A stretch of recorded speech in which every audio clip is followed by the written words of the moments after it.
Hello friends, welcome to the new episode of my channel. আমি Prince. এখন পাঠান two সংক্রান্ত একটা বড় আপডেট সামনে পেয়েছি, তো মনে হলো ওটা নিয়ে কথা বলা দরকার, কারণ বলিউডেরই বিভিন্ন সোর্স থেকে এই খবরটা উঠে আসছে এবং টুইটারেও বিভিন্ন লোককে আমি দেখছি এটা নিয়ে কথা বলছে। তো এটা ঠিক নাকি ভুল সেটা নিয়ে বেসিক্যালি কথা বলবো। তো প্রথমে পাঠান টু সংক্রান্ত একটা আপডেট তোমাদেরকে দিই। একটা তো আমি আগে একটা ভিডিওতে বলেছি, যেখানে আলিয়া ভাটের একটা ক্যামিওর প্ল্যান করা হচ্ছে। তার আগে আলিয়া ভাটের সিনেমাটা অলরেডি চলে আসবে, এই চরিত্র সম্বন্ধে আমরা জেনে যাবো। এটা নিয়ে একটা আলাদা সিনেমা হবে, ওখানে আলিয়া ভাটকে আমরা পাঠানের একজন মানে শিষ্য হিসেবে আর কি দেখতে পাবো, এটা তো বলেইছিলাম। এখন যেটা আরেকটা ব্যাপার জানতে পারা যাচ্ছে, ওইআরএফ এর তরফ থেকে আজকেই নাকি একটা আলোচনার মধ্যে পাঠানের স্ক্রিপ্ট নাকি পুরোপুরি লক হয়ে গেছে। পুরোপুরি লক হয়ে গেছে, জাস্ট কিছু রেকি টেকি কাজবাজ শুরু হবে। এবং যেটুকু খবর, নভেম্বরের শুরু থেকে কিন্তু এই সিনেমাটার শুটিং কিন্তু স্টার্ট হতে চলেছে। এমন হতে পারে যে 2025-এ হয়তো এলো শেষের দিক করে, অথবা 2024-এর 26শে জানুয়ারি আসার কিন্তু একটা প্ল্যানিং করা হচ্ছে, এমন কিন্তু প্ল্যানিং রয়েছে। এবার ভিলেন হিসেবে কিন্তু অনেক অনেক বড় নামকে কিন্তু ভাবা হচ্ছে। আগেরবার যেমন জন আব্রাহাম ছিল, এবারও কিন্তু পাঠানের এগেনস্টে মানে এসআরকের এগেনস্টে একটা খুব বড় নামই কিন্তু ভাবা হচ্ছে। এমনও হতে পারে সাউথ থেকে হয়তো কাউকে হয়তো আনা হলো, যেমনভাবে আমরা ওয়ার টু জুনিয়র এনটিআরকে পাচ্ছি আর কি। তেমনভাবে এবারও কিন্তু পাঠান 2-এ সম্ভবত সাউথের কোনো একজন নাম করা অ্যাক্টরকে আমরা হয়তো পেতে পারি। সেখানে অনেক বড় বড় নাম থাকতে পারে, এমনই কিন্তু খবর উঠে আসছে। এবং এটা হওয়াটা খুব মানে একদমই শিওর, কারণ দেখুন এই যে জওয়ানে বিজয় সেতুপতি যে ভিলেন ছিল, তো সাউথ বলিউডের মিশ্রণটা কিন্তু ভয়ঙ্কর ভালো ছিল, এবং যে কারণে সিনেমাটা সাউথেও ভালো বিজনেস করে। তো যে কারণে এখন কিন্তু বলিউড এই দিকটায় ঝুঁকছে যে সাউথ থেকে নাম করা অ্যাক্টরদেরকে এনে বলিউডে কাস্ট করানো, এই জিনিসটা কিন্তু এখন করছে, কারণ জানে তাতে দুই জায়গাতেই যেহেতু এগুলো প্যান ইন্ডিয়ান মুভি, তো স্বাভাবিকভাবেই একটা হাইপ তৈরি হবে। এটা প্ল্যানিংয়ে তাদের রয়েছে যে ওয়ার টু মানে পাঠান 2-এ কিন্তু ভিলেন হিসেবে একটা সাউথের কোনো বড় অ্যাক্টর কিন্তু নেওয়ার প্ল্যান চলছে।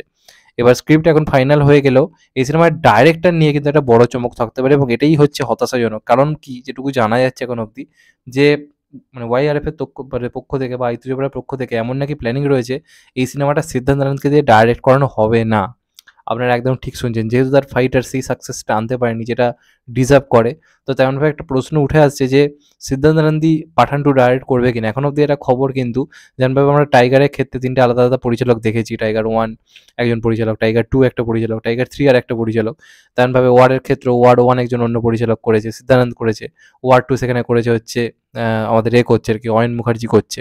এবার এটার ক্ষেত্রেও, পাঠানের ক্ষেত্রেও কিন্তু তারা ডাইরেক্টর চেঞ্জ করবে এমনই খবর, এবং এমন শোনা যাচ্ছে অ্যাডলির নাম নাকি উঠে আসছে। হ্যাঁ, তোমরা ঠিক শুনছো, অ্যাডলির নাম নাকি ভাবা হচ্ছে এখন অব্দি খবর। এটা যদি না হয় আমি আলটিমেটলি খুশি হবো। তার কারণ হচ্ছে কি, দেখো অ্যাডলি খুব ভালো পরিচালক। অ্যাডলি জওয়ানে শাহরুখ খানকে যেভাবে প্রেজেন্ট করেছে তাতে আমি খুব খুশি।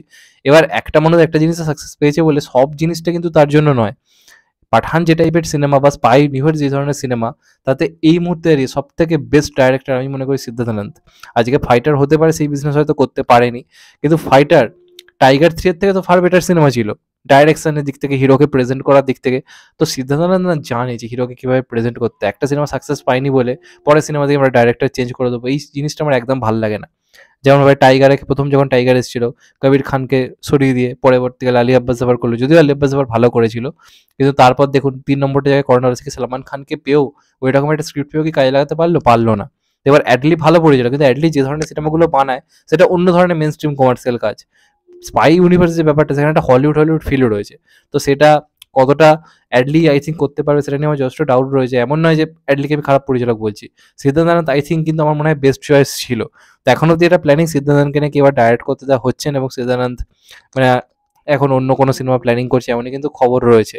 তো সেদিক দিয়ে হতে পারে যে আমরা হয়তো সিদ্ধার্থ আনন্দকে এই সিনেমায় না পেলাম, তার জায়গায় হয়তো অ্যাডলিকে দেখতে পেলাম, এমন কিন্তু খবর রয়েছে। এবং আমি এটা হলে সত্যি কথা বলতে খুব একটা খুশি হব না।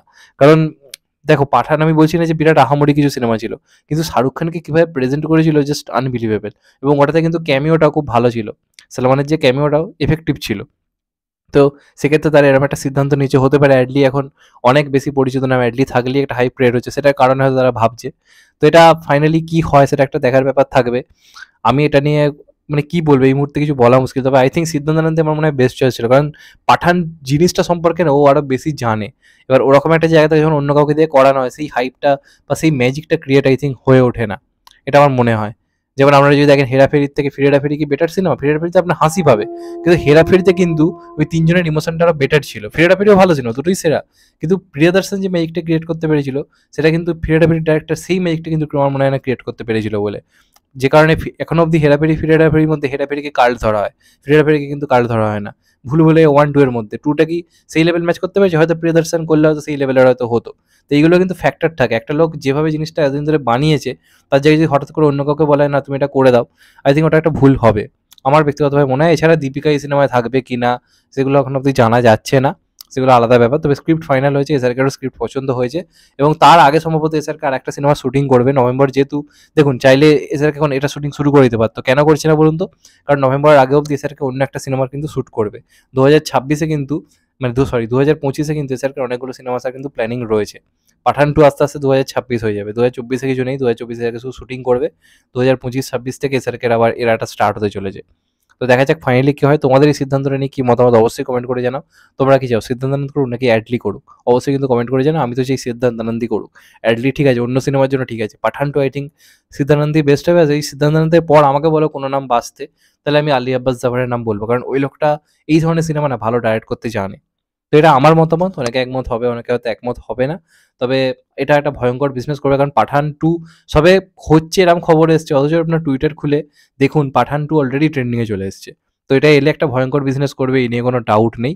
এবং তারা এই সিনেমায় অ্যাকশন থেকে শুরু করে সবকিছু আরও হাই অকটেন, আরও বিরাট টাকা তারা খরচ করছে, আরও বেটার ভাবে তারা বানাবার কিন্তু চেষ্টা করছে। তো দেখা যাক ফাইনালি কি হয়। ইতিমধ্যে ডাইরেক্টরটা কোনো ফ্যাক্টর হবে না, যখন পাঠানে শাহরুখ খান রয়েছে তাতেই যাওয়া আবার হয়ে যাবে। আমি শুধু আমার মতামতটা জানালাম যে সিদ্ধান্ত থাকলে আই থিঙ্ক বেটার হতো। সে জানে এসআরকে কে পাঠান রূপে কীভাবে আনতে হয়।